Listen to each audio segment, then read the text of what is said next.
Hello and welcome to Global Eye. I'm Parikshit Luthra. On the 22nd of May, UK Prime Minister Rishi Sunak surprised the country, calling for early general elections in less than 2 months. Now is the moment for Britain to choose its future, he said, ending months of speculation. Soaked in rain, Sunak made the big announcement outside his 10 Downing Street residence. The UK Prime Minister said he will fight for every vote to prove that only a Conservative government led by him can bring economic stability to Britain. Soon after the announcement, Rishi Sunak and his Labour Party opponent Keir Starmer hit the campaign trail. At an event, Starmer said that only Labour Party can stop the chaos. He also said his party is only making commitments they know they can fulfill. Meanwhile, the Joint Committee on the National Security Strategy has written to Rishi Sunak expressing concerns about threats to the election. The committee says the UK government should be prepared for the possibility of foreign interference during the upcoming general election. This could include cyber attacks or other activity. Joining me now to take this discussion forward is Nigel Fletcher, political historian at King's College London, and Beth Mann, spokesperson of YouGov.uk. Beth, let me begin by asking you, now that the elections have been called by Rishi Sunak, where do his popularity ratings stand? It seems that Sunak believes that the economic recovery could improve the chances of the Conservative Party. But what do your latest polls actually say? Well, they certainly don't suggest that so far. Currently, Rishi Sunak is very unpopular. We have 70% saying they have an unfavourable opinion of him, and that's been like that for a long time now. And if we look at voting intention, the Conservatives really don't seem on track to win. Labour, the opposition, have a huge majority, a 25-point lead, and that lead has been sustained for a year and a half now, and it hasn't shown any sign of changing since the election's been announced. Right. Let me go across to Professor Nigel. Professor Nigel, it was widely believed, even within the Conservatives, that this would be an autumn election in the UK. But this has now been preponed to the 4th of July. It seems there is some confusion as to why this happened, and many are upset with Rishi Sunak itself. But there must be a circle of advisors who felt that this is a better chance. Do you think this could in any way improve the chances of the Conservatives at all? Well, I think what it reflects is that they've come to the conclusion that things were not going to get any better.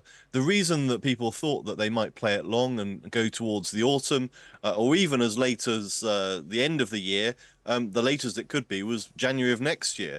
The reason that people thought they might play it as long as that was because things have been so bad for them. You've just heard from Beth there that the polls are absolutely terrible for the Conservatives. And so there was a view that perhaps things couldn't get any worse, and the only way for them was to go up, that they might get better with some better economic news, perhaps, with people starting to feel a bit more better off as you went through the year. That might help. But I think they've come to the conclusion that there is probably more of a risk that things would get worse as the year went on. But it's a little bit puzzling why he's chosen July. There was some speculation earlier in the year that if he wanted to go early, he could have had it in May at the same time as the local elections that took place across the UK. So no one was really expecting it to be on this date.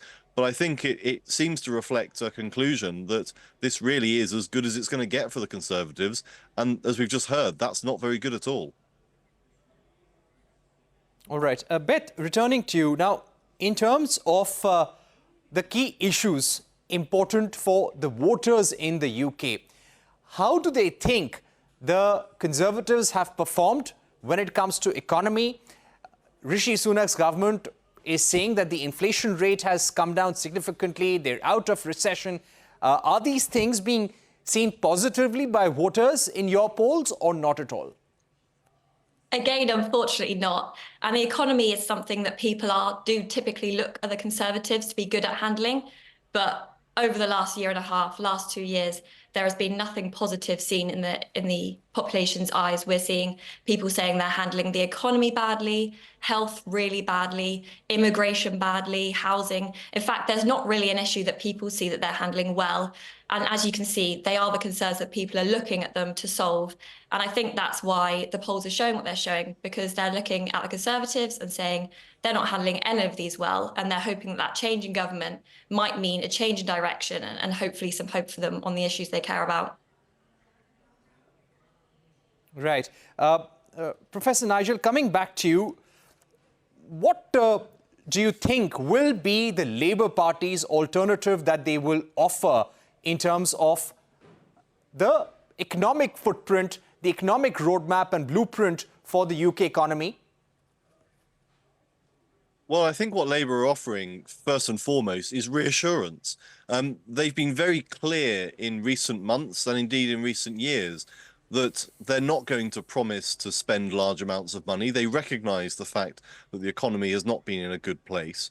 And they've been very keen to convince voters that they're exercising the sort of fiscal discipline that, frankly, they didn't have under Jeremy Corbyn, the previous leader, who was seen as being someone who was much more careless about the public finances, who wasn't trusted by voters on those issues. With the Shadow Chancellor, Rachel Reeves, in post, she has kept an iron grip on spending commitments and tried to convince voters that she will manage the economy in a very robust way. It's always been a problem for Labour governments in the past and for the Labour Party that they have always had this weakness on the economy. And so the fact that, as we've just heard, the Conservatives have lost that advantage is a significant moment. And it does make their prospects of winning the election that much greater. It's one of the significant factors underlining their support.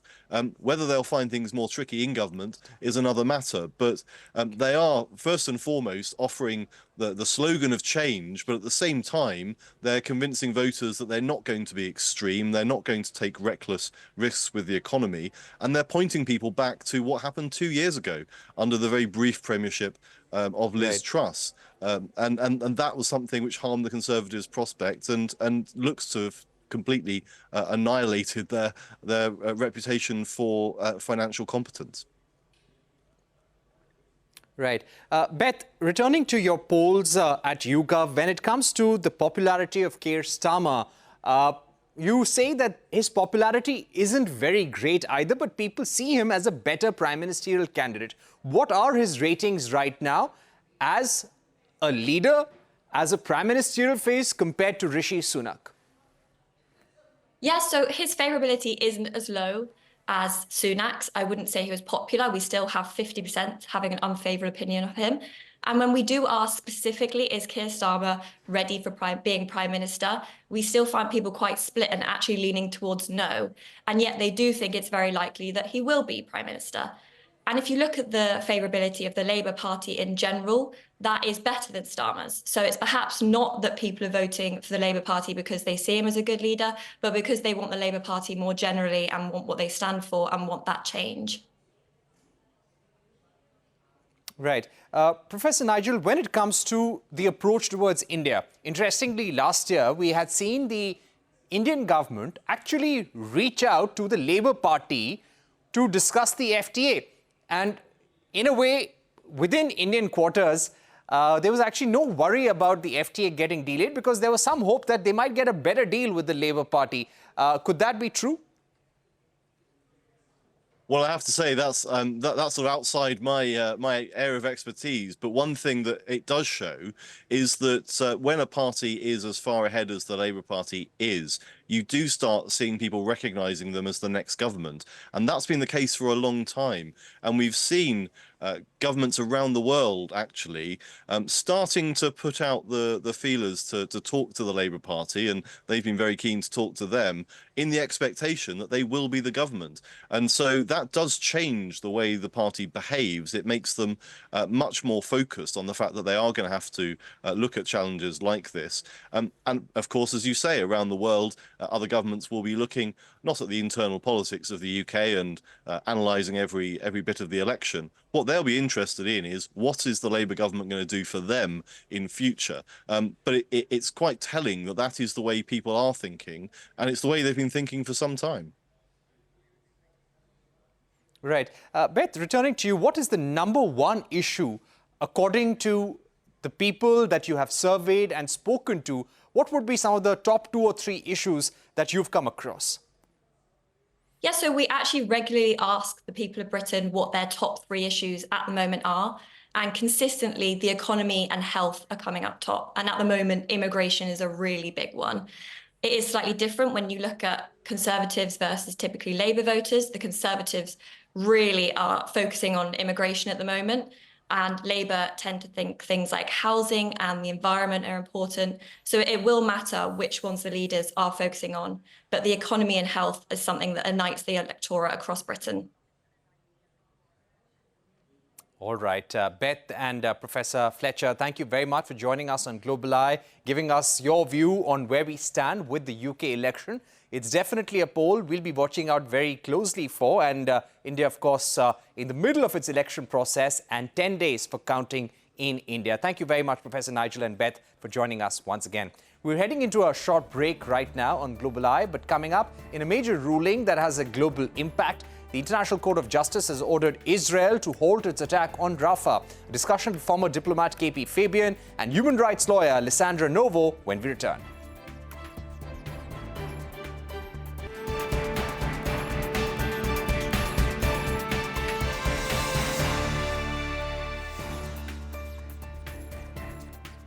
Welcome back. In a major ruling that has a global impact, the International Court of Justice has ordered Israel to halt its attack on Rafah. In its ruling, the World Court said it was not convinced that the evacuation of Rafah and other measures by Israel are sufficient to alleviate the suffering of Palestinians. Israel has been ordered by the International Court of Justice to open the Rafah border crossing for humanitarian assistance. It has also ordered Israel to allow access to the Gaza Strip for investigators. The ICJ told Israel that it must submit a report on measures taken within 1 month. On Monday, the ICC's prosecutor's office requested arrest warrants for Israeli Prime Minister Benjamin Netanyahu and his defense chief YouGov Gallant, as well as for 3 Hamas leaders for alleged war crimes and crimes against humanity. The ruling against Israel could damage the country's international reputation, but the important question is, can ICJ rulings be enforced? In March 22, the court had ordered Russia to immediately halt its military campaign in Ukraine, which Russia did not abide by. To understand the impact of the ruling, we're joined by former diplomat KP Fabian and human rights lawyer Lisandra Novo, who has experience working at the International Court of Justice. Lisandra, let me begin by asking you, do you think these measures, including asking Israel to halt the Rafah offensive immediately and allow humanitarian assistance to pass, will this have any impact on Israel, even though it may not go ahead and implement the order? I think that's a great question, and in great part depends on the international community's response. As you noted, the International Court of Justice doesn't have its own enforcement mechanism. When there is a question about enforcement, this can be elevated to the United Nations Security Council, but of course, with the United States as a permanent member, it's unlikely to have any result. However, this order by the court is legally binding on Israel, and therefore, if it does not comply, it's in breach of an international obligation. And that should really compel states that are giving it assistance to rethink their approach to how they want to support Israel as this conflict continues. Right. Let me also get in Ambassador Fabian, somebody who tracks the Middle East very closely. Ambassador Fabian, the court, the ICJ, has said that Israel must allow investigators to enter Gaza, and evacuation efforts in Gaza are not sufficient. The situation in Rafah is absolutely disastrous. A few days ago, you had the International Criminal Court's prosecutor seeking arrest warrants against Hamas and Netanyahu. Before that, you had the likes of Norway, Spain, recognizing Palestine as a country.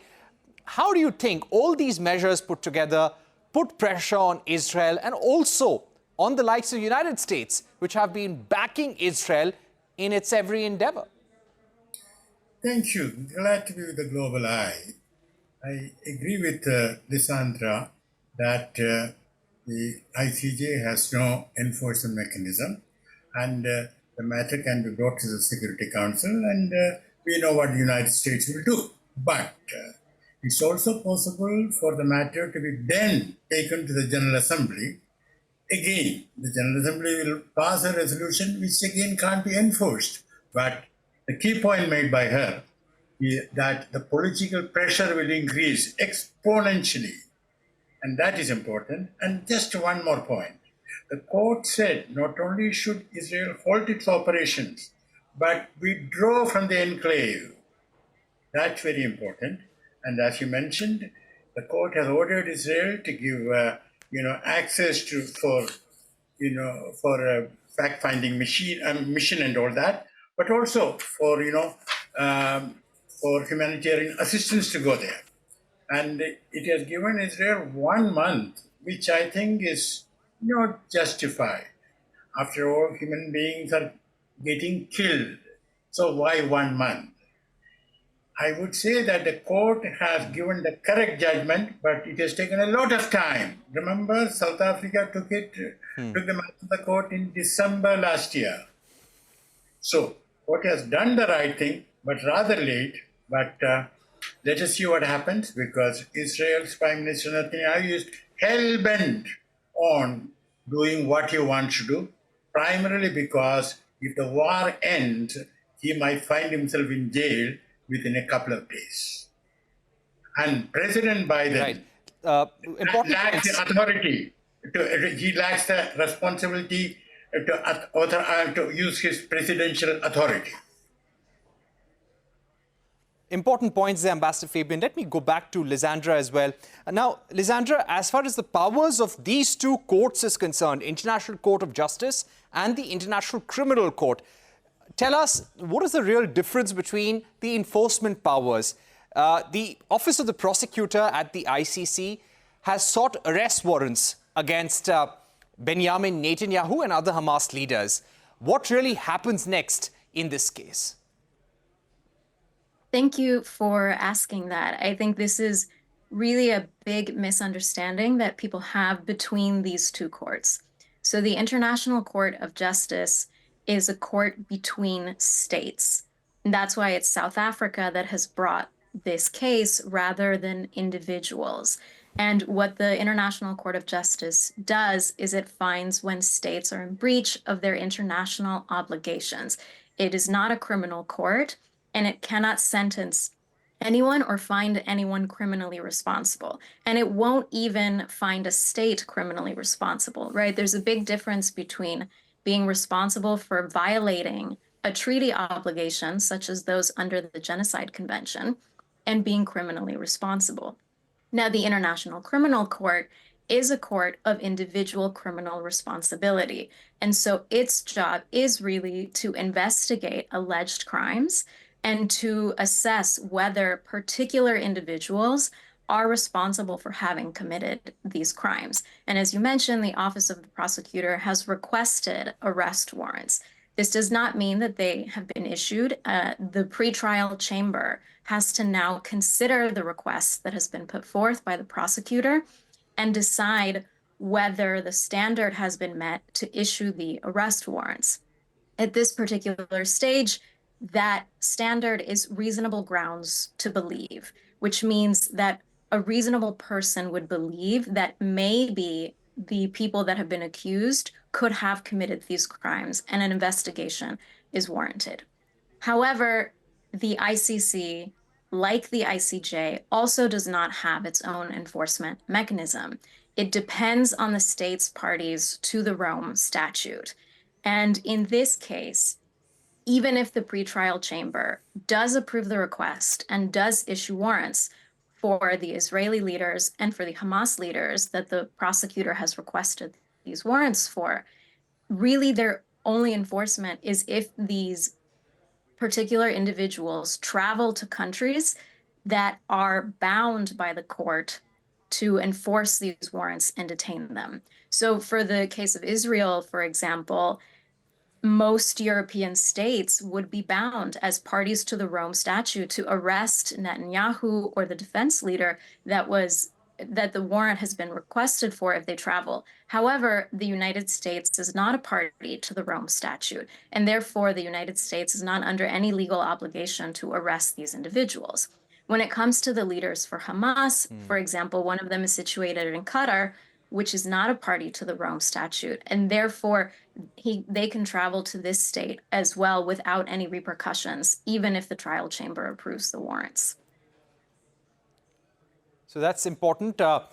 It'll become difficult for Netanyahu to travel to states which accept the jurisdiction of the ICC in case the court, the criminal court, issues an arrest warrant against Netanyahu and other Hamas leaders. Ambassador Fabian, coming to you. We have Biden and the U.S. Secretary of State actually agreeing with U.S. lawmakers to say that we will look at legislations where we can put sanctions on the ICC. How do you see this move by the United States? Do you think it's unprecedented and it really derails international law in one sense? No, I believe in the past, Trump had put some sanctions and Biden sort of, lifted them. So this is not unprecedented. But what we have to recognize is that in Washington, they seem to believe that for every situation, there is one panacea, that is sanctions. Now, I'm afraid that proposition needs examination. If you sanction ICC officials, even the judges, well, that means they cannot come to the United States, or if they have any funds there, those funds can be frozen. But now they have to remove the funds and they will not be coming to the United States. So it's an empty gesture just to take care of, public opinion. That gives the impression that we are acting. Right, just to give an impression that we're acting. Coming to you, Lysandra, what are some of the other legal steps that can be taken by countries who are absolutely against what United States is doing, what Israel is doing in Gaza? Can international aid agencies and bodies approach any other jurisdiction to put pressure on Israel or Hamas for that matter? That's a complicated question. I think it really depends on the specifics of what you're looking at. But one thing that many states can do, and these are typically the same states that are party to the Rome Statute and to the International Criminal Court, is they can exercise something that's known as universal jurisdiction. And that is when a domestic court in a country starts an investigation or a prosecution over international crimes, such as, for example, war crimes, crimes against humanity, or genocide, no matter where they've been committed or by whom. There have been famous instances of universal jurisdiction cases in the past. One is open right now in Argentina, for example. On the Myanmar situation, Europe has held several European countries. Germany prolifically has had a lot of trials related to the conflict in Syria. And so depending on the particular requirements of these countries, for example, some require perpetrators to travel there, they could start cases against either Israeli leaders or Hamas leaders present on their territory for some of these crimes. Now, international organizations aren't really built to deal with accountability. I think they can really assist in issuing political pressure, but it's hard for them to deal with the current situation that we're facing. However, states can support these organizations. They can support humanitarian organizations seeking to get aid into Rafah, into other parts of Gaza. They can try to demand that these organizations get better access, not just at these checkpoints, but once inside the territory to deliver it where it's greatly needed. Right. Thank you very much, Lysandra, for joining us. And I'd like to thank Ambassador Fabian as well. One thing is for sure, as both our panelists pointing out, that this definitely puts more political pressure on Israel. Let's see what happens in the days to come. There's also some more important development coming in, and this is with regard to the Russia-Ukraine war. According to a Reuters report, Russian President Putin is ready to halt the war in Ukraine with a negotiated ceasefire that recognizes the current battlefield lines. The report quotes 4 Russian sources who said Putin is also prepared to fight on if Kyiv and the West do not respond. So that leaves us with a lot to think about over the weekend. Let's see if this really paves the way for the war in Ukraine, at least one war in the world, to come to an end. With that, it's a wrap on this edition of Global Eye. Thank you for watching. Stay tuned to CNBC-TV18. The news continues on the other side.